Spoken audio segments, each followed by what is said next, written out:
Oh, Eve! Hi, how are you, GB? I'm so good. How are you? Good to have you back. Yeah, I'm so excited for spring. Like, oh, it's gonna be unbelievable. Yeah. You know, we have a couple of new players, but there's one that I am so excited about, and I actually can't believe that it's happening. Finally, I mean, I dreamed of this moment for so long. I've been following him, you know, on Heretics, of course. Oh, I didn't realize you're so passionate about this. Yeah, I mean, you know, sometimes I go over to CS for a little bit, and I've seen everything there, and it just made me dream of what this player could be doing in the LEC. And I am a little bit surprised that it's not on Vitality, it's on Heretics, but we'll take it, right? Sorry, what are you talking about? What? Wait, who are you? Taiwu. Oh, Eve, no. What? Swiro, he came from Super You have a Super speech League. impediment? It's Taiwu. No, it's not the CS player. He's been in League. He's been on the academy team of Team Heretics as well. You know? Ah.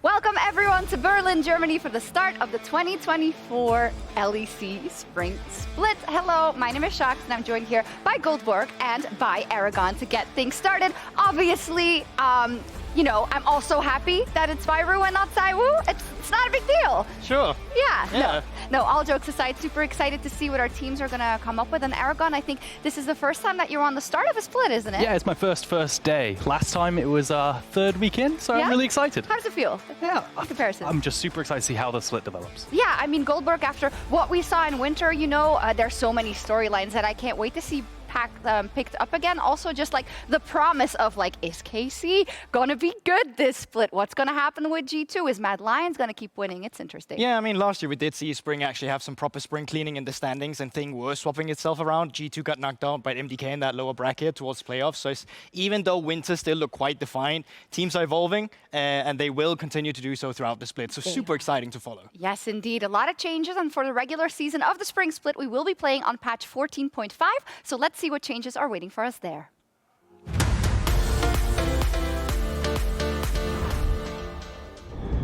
Spring is here. But before you consider enjoying the sunshine and stepping outside, let's take a look at what changes might blossom in the LEC after patch 14.5. What do you get when a dragon sneezes? Out of the way! After mixed results in the LCK and LCS, Smolder has finally landed in Europe, ready to set his enemies ablaze by having his mom fight his battles for him. Area almost in execute range. Oh, the seismic shove. Oh, the double. Is so good, and he just eats the dragon. But now Rich wants to drive in. It's Ole right in the middle of everybody, but Tomo's ready to counterattack. Castle wants the Smolder, but he ain't gonna find him. Tomo's already killed off two, and now Immortals, where can you even go? A triple kill back to Smolder. Everybody's favorite Void Queen received major changes in 14.4 and 14.5 that I think you're gonna dig. Rek'Sai's Q now functions as an auto attack and benefits from her attack speed. Her Unburrow is now able to knock out multiple enemies. Her E with Max Fury now deals percentage max health damage instead of true damage. And her ult has lost some scaling to balance things out a bit. But one thing remains the same. You can't flash that. It's in the patch notes. Renekton has struggled since the removal of Gore Drinker, but you can finally put that Croc back in sport mode and get ready to run it. Recent buffs mean Renekton won't immediately get turned into a handbag during teamfights anymore, which was enough to see him re-emerge in the LCS. All right, Rich, let's see if he can make it happen. They immediately pop the Trundle ulti from River, sapping away those stats from Rich. He tries to defend in the 1v3, but it just doesn't happen. First blood over to Sniper's Renekton. Wukong also received some buffs to his damage and cooldowns, as well as his passive stacking faster and falling off slower. But enough monkeying around with buffs. Others weren't so lucky. Maokai's support has been cut down, 80 Twisted Fate has fewer aces up his sleeve, Cassante's footwork couldn't dodge the nerf hammer, and Karma, well, she got what she deserved. That's it for the LEC patch rundown. Let's see what our teams will bring to the table as they start spring on patch 14.5. Freak, is that you? Great job, Dracos, for that rundown, but we're gonna run down even more. I have my analysts here, and of course, want to know what the effects will be on our competitive play in the LEC. Of course, we've seen a couple of changes already around the globe, and I agree with everyone at home. Sometimes these guys just don't shut up, so I've got a hammer. It is psychotic, just like me, and I'm gonna turn it on, and then I don't like the noise of that. and if you're talking for too long, and if I think you're waffling, kaboom. Do you want to start, Goldborg? Yeah, I can. Well, Maokai. actually, I don't even think it's that nerfed. I still think it's super strong, and I think they need to cut him down even more. Okay, great. I didn't even have to. Like, Wukong. Wukong. I think Wukong's really, really interesting because of the stack changes, especially in the jungle. Top lane, it's great too because the amount of stacks you get and the way it falls off, kind of like lethal tempo, where you can take a trade and then you come back for another trade. And Next, Callista. Not that strong anymore. Still going to be volatile. All right, thanks. Okay. Oh, sorry. Sorry. What? Jarvan. Jarvan. I think Jarvan's super interesting as well. The Q cooldown changes. Jarvan is a very CDR-based champion, and losing Gordrinker as well as Frozen Heart, kind of, not Frozen Heart, rather Shojin, these kind of changes make up for it, and he was very broken in the past. So I think with this, with the immobile carries in the meta, Volibear. You can go harder. Volibear, movement speed still incredibly strong now in the jungle, makes it so much easier to gank. I think a player like Marcoon could really benefit of it from his earlier Jimmy Boo. Oh, you don't want to get bonked, actually. You're doing it within the time. I thought I was good enough, yeah. You are. Next? Yeah, so Jace. Jace. Okay, Jace is super cool because I think Jace, with that +2 base AD change, he beats up most top laners in top lane. We have so many good Jaces like Mervin, right? Bonk. Thresh. Still struggling with the kid a little bit. I think he's going to do Bonk. Talia, I'll go Talia if we haven't talked about it. A fantastic mid-jungle flex, I think could be picked early in rotation. Has amazing synergies. Why is he getting so much more time? Amazing synergies like with him more. champions in the meta like Vi and Renekton can be paired and play super good one-shot comps. Bonk. Twisted Fate. Twisted Fate, I mean, not that really that nerfed on the AD ratio. I still think he's going to be a little bit strong. Okay. Condensed, nice, concise. Renekton, super good champion. Best champion of the game, my favorite champion of all time. Bonk. That's for LS. Shyvana. Oh, no. Oh my god. No, you don't get to talk about Shyvana. Okay. Oh, there's actually one more. Smolder. Smolder. I mean, Cringe. this champion's cringe. You know what? We can agree on this one. I Okay. think pretty giga cringe. All right. I think that was it. Thank you. What a swift rundown. I think I will hang on to this psychotic little really don't hammer have to. in You case don't you have talk to. too much. I don't have to? Okay. Anyways, before we jump in our very first match of the day, which is Team Vitality versus Team Heretics, Laura sat down with Mac earlier, so let's hear what he had to say. Mac, thank you so much for joining me. Amazing having you again in the studio. I know you made a special appearance in winter, but it was rather a short one. Talk me through working with this team, starting fresh actually in spring, and also the balance between you and Pat, given that he was empowered in winter with your absence. Yeah. So winter was at the end of winter. I was like, I'm back, and then bye guys, I'll see you soon. So yeah, that was short-lived, but. I mean, the balance-wise between me and Pad, it's the same as always, right? Like, both of us trust each other so much to have each other's backs, and usually it shows so much when we work with players, because typically even the response that we have to certain things, at this point, it's so similar, the way that we respond to like player input. You know, if a player says, oh, I don't like this, or I'm struggling with this, like the response that we'll give them is actually so similar now that half of the time, if we're in the same room, it's like there's just two of us, there's just two of me, you know, like we're finishing each other's sentences and stuff. Like, we had a discussion with a player the other day where the player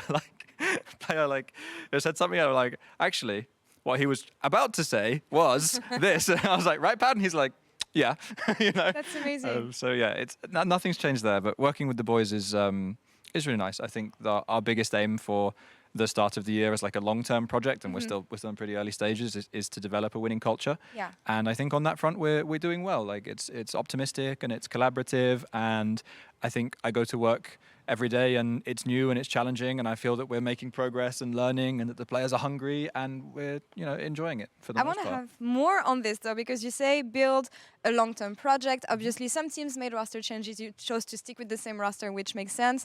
Tell me what you don't want Vitality to be like in spring. When you look at winter, where things failed, you told me you were improving. What is Vitality going to be like, and what do you want to leave behind?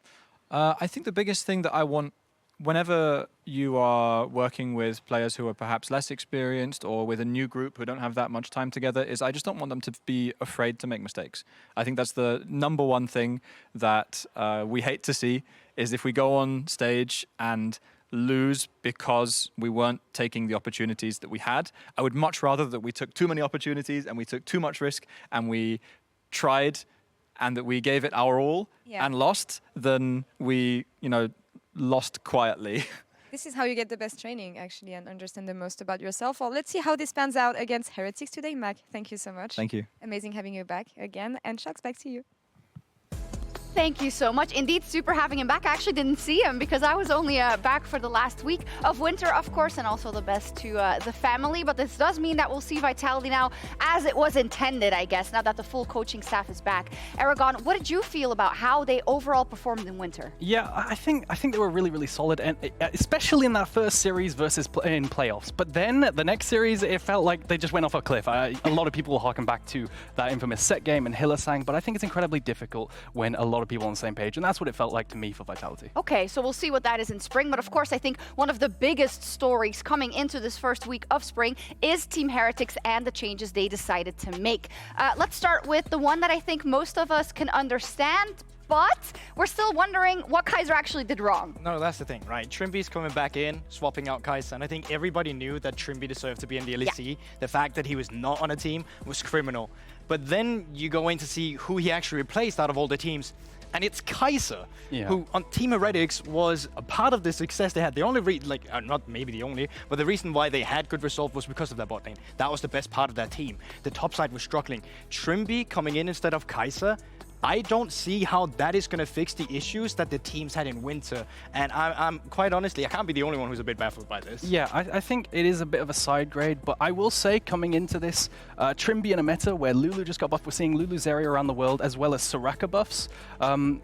But the thing is, like you were saying, they were getting most of their leads down bot side through 2v2 kills, through dives because of good trades from Kaiser and FLICKR, so it is a bit peculiar. And it wasn't the biggest news to come out of Team Heretics in the mini off-season. It was the fact that Perks gets up being benched, and Zwiru, we are not exactly sure actually how to pronounce him correctly. We haven't run into him yet, so we're going to do Zwiru for now, I guess. Okay.